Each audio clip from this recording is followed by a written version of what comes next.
Welcome to our lectionary devotional for this Sunday, which will be the 8th Sunday after Pentecost. We are finding ourselves in the book of Matthew. We're going through the gospel readings this time through in the lectionary.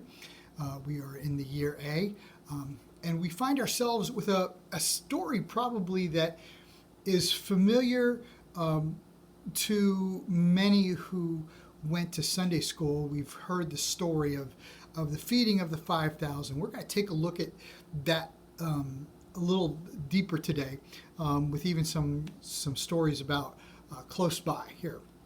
So let's take a look. Matthew 14, verses 13 through 21. It's the story of the feeding of the 5,000, and here's how it goes. As soon as Jesus heard the news, and the news that Jesus heard was the fact that his cousin John the Baptist had been beheaded because John was telling the truth. So as soon as Jesus hears this news, he left the boat to go to a remote area to be alone. Or he left in a boat to go to a remote area to be alone. But the crowds heard where he was headed and followed on foot from many towns. Jesus saw that the huge crowd as he stepped out from the boat, and he had compassion on them and healed their sick. That evening, the disciples came to him and said, "This is a remote place, and it's already getting late. Send the crowds away so they can go to the villages and buy food for themselves." But Jesus said, "That isn't necessary. You feed them."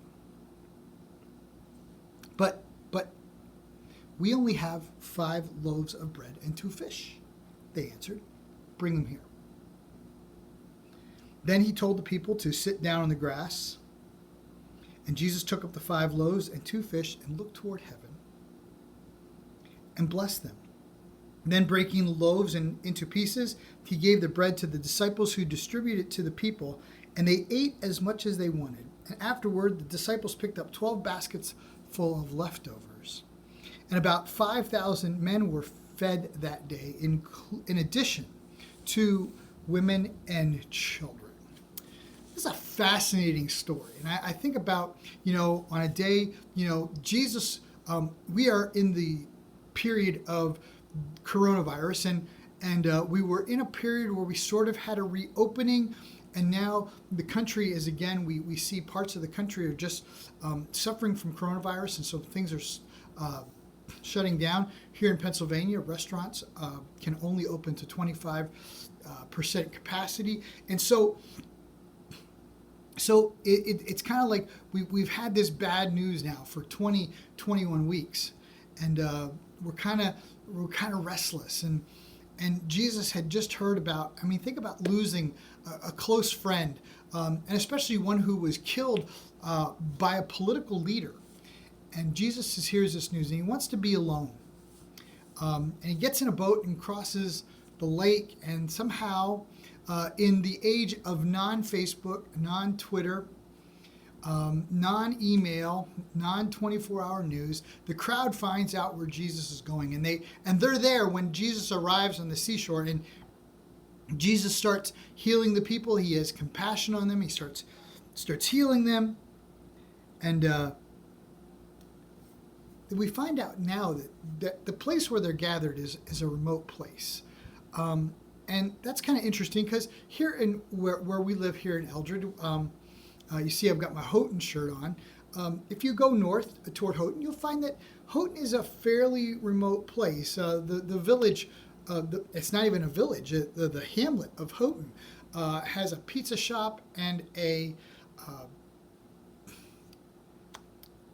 Chinese restaurant, except for the college.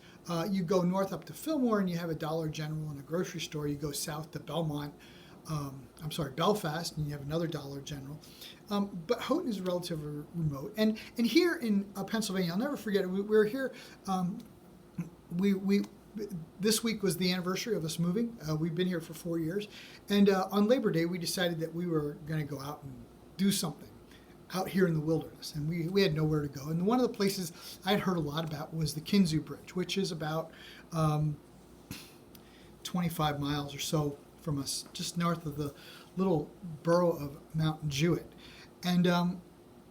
And we went down there, and we in moving here, we had driven through the wilderness, so we knew how remote we were. And we get to the Kinzu Bridge, which was a bridge built back in the 1800s, and it's a very high railroad bridge, or at least it was a very high railroad bridge. And back in 2000, early 2000s, a tornado came through and ripped the bridge from its moorings, and now there's a sky deck.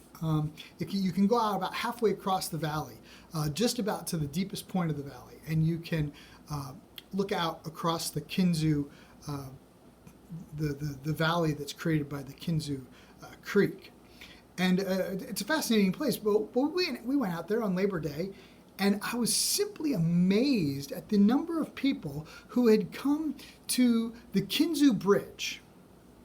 There were hundreds, if not close to 1,000 or more people here in this remote place. Olean, which isn't too far from us, Bradford, maybe 20, 30 miles, but those are cities of 10,000 each. And there were a lot of people with out-of-state plates, and there were a lot of people from southern Pennsylvania. I just couldn't imagine the amount of people who were gathered there. And I think about when you go to Kinzu, you're going to take a lunch, more than likely. If you go down to Mount Jewett, there's a drive-in, but there's not much more around there. Maybe there's a grocery store, but there's just not a lot around there. And so I think of Jesus when I think of this story of Jesus feeding the 5,000. I think of the day we went and visited. I was just amazed at the number of people who were out there, and just the thought, like, where did all these people come from? This is crazy. And so think about Jesus being in a place like that, long before the days of mom and pop grocery stores or convenience stores like Sheetz or any number of things. And he goes to the disciples and says, the disciples come to Jesus. They're like, hey, Jesus, we should send them at least into the villages. Think about 5,000 people in little villages. It's crazy when you think about it. And Jesus says, you feed them. You feed them. Wait a second. All we've got is 5 loaves and 2 fish. What are we going to do? And Jesus says, bring it to me.